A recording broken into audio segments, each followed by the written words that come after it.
এই মানববন্ধনের মূল বিষয়গুলো হচ্ছে আমাদের 5টা দাবি, যে জাফলং সহ অবৈধ পাথর উত্তোলন বন্ধ করতে হবে, এবং যে দানবীয় যন্ত্র ডেজার মেশিন এবং এক্সকাভেটর মেশিনের মাধ্যমে এলাকার যে খনন করা হয়, এর ফলে দেখা যায় আমাদের চাষাবাদের জমি, বসত ভিটার জমি হারিয়ে যাচ্ছে, নদীতে বিলীন হয়ে যাচ্ছে, এবং পানির যে লেয়ার নিচে নেমে যাচ্ছে। এর ফলে গ্রামের আমাদের আবাসিক এলাকাগুলোতে আমাদের বিশুদ্ধ পানির সংকট তৈরি হচ্ছে।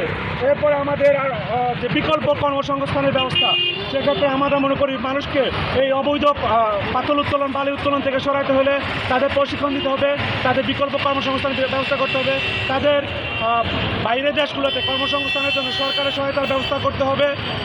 আরও যেটা আমরা বলতে চাই যে পর্যটন শিল্পের আরও বিকাশ করতে হবে এবং সমন্বিত পরিকল্পনা দিতে হবে, স্থানীয়দের সম্পৃক্ত করতে হবে, এবং স্থানীয়দের জীবিকাও যাতে পর্যটন শিল্পের সাথে সম্পৃক্ত করা হয় জোরালোভাবে, সেটা নিশ্চিত করতে হবে। লং মার্চ টু সাদাপথকিতা করবানি আপনারা? ইনশাআল্লাহ আমরা প্রশাসন যদি আমাদের দাবিগুলো না মানে এবং অসফল থাকে, আমরা সেই লং মার্চের জন্য অপেক্ষা করব এবং সেই লং মার্চ আমরা অবশ্যই করব। ধন্যবাদ। ধন্যবাদ।